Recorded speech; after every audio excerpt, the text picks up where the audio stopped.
ရန်ကုန်မှာဆိုနာမည်ကြီးရဲ့မကြီးချင်းစီချက်မွမွနဲ့တုပ်ပေးတဲ့ပစုံခွက်ကြော်တုပ်ရဲ့ဤကြခွေအသားတွေအစုံထည့်စားရတဲ့ဆံမျိုးပုံစံမျိုးတွေအပြင်အတုပ်စုံပြစ်ထမင်းတုပ်ကော်ရီခေါက်ဆွဲနဲ့အခြားဒေသလက်ရစာမနက်စာနေ့လယ်စာတွေပါရတယ်နေပြီးတော့တပြကုန်းစင်းသားကဆိုင်လေးကိုခေါ်တော့မှာပဲဖြစ်ပါတယ်ကျွန်တော်နေပြီးရောက်ပြီဆိုရင်ဘယ်ဆိုင်နေစားတတ်လဲဆိုရင်ကျွန်တော်မိတ်ဆွေတငယ်ချင်းတွေပါလာပြီဆိုရင်အမြဲခေါ်လာတတ်တဲ့တော်ဝမ်းဆိုတဲ့ဆိုင်လို့လာစားတာမနစ်ကညီမလေးဆောင်ဝဲဖြေတော့ကလည်းတခါလာစားရင်းနဲ့ဘလော်လေးရိုက်ပွားပြီပေါ့နော်လိမ့်စာလေးကတော့တပြေကုန်းစည်းအနောက်ဘက်စားတောက်ဆိုင်တန်းဂုံးပေါ်မှာပဲသူရှိတာပေါ့နော်အဲ့တော့ဒီတစ်ခေါက်ကဘယ်လိုမန်နူးတွေကျွန်တော်စားမလို့လိုက်ကြည့်ပါဦးတော့မလားဆိုင်လေးကတန်ရှင်းတက်ရက်ပြီးတော့တစ်ပင်ရိပ်လေးနဲ့မို့လို့အေးဆေးထိုင်လို့ကောင်းတယ်ကိုမိသားစုမိတ်ဆွေနဲ့စကားပြောတွေ့ဆုံကျင်တာမျိုးဆိုလည်းအဆင်ပြေပေါ့နော်ကျွန်တော်ဒါတော်ဝမ်းရဲ့မနက်စာမန်နူးလေးလည်းရဖြစ်တဲ့ကြောင်မနက်စာနေကျွန်တော်မှာထားတယ်ဒီမှာကျတော့မနက်6 နာရီကစဖွင့်တာပေါ့နော်ဒါလေးကတော့စံပြိုးပေါ့နော်စံပြိုးကမှသူကတော်ပင်လေးထည့်စားလို့ရတယ်ပုံမှန်ကတော့သူကအသားပါပြီးတာပေါ့နော်ကျွန်တော်ဒါအကုန်လုံးထည့်ထားပါတယ်ပတ်စံကြပါဦး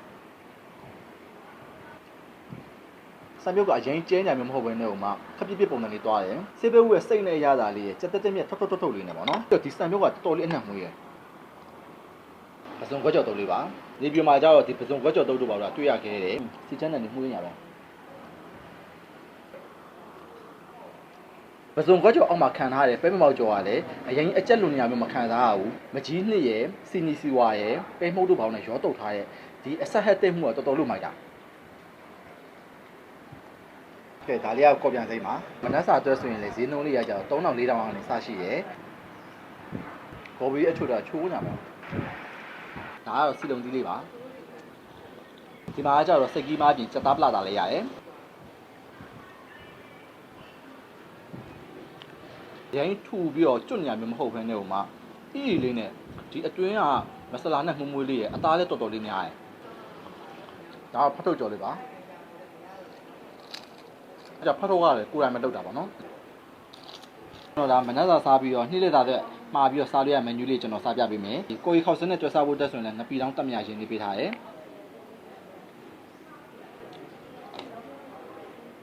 နေရိုးအသားရယ်ကိုရီပြစ်ပြစ်လေးနဲ့ဟိုမှာငပီတောင်းအရသာလေးရယ်ပြီးတော့ဆက်တဲ့အရသာလေးလည်းပါသွားပါတော့နော်ချီကတော့အခောက်ကင်ထမင်းမောင်းလေးပေါ့နော်ဒါကြတော့ထမင်းပေါ်လေးရနေပြီးတော့ဒီတီးရွက်စုံကိုရီလေးနဲ့တောင်းချထားပေါ့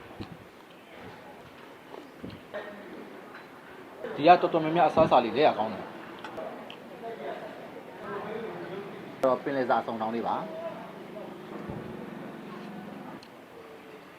ဟောအရသာချိုးချင်းဆက်ပုံမှန်လေးဒါလေးကကြတော့ကြက်ပေါင်းခောက်ဆွဲလေးကြက်ပေါင်းခောက်ဆွဲကိုကြက်ပေါင်းနဲ့မှာစီချက်အရေးဖြော်လေးပေါ့နော်ဒါစီချက်ပုံစံလေးပေါ့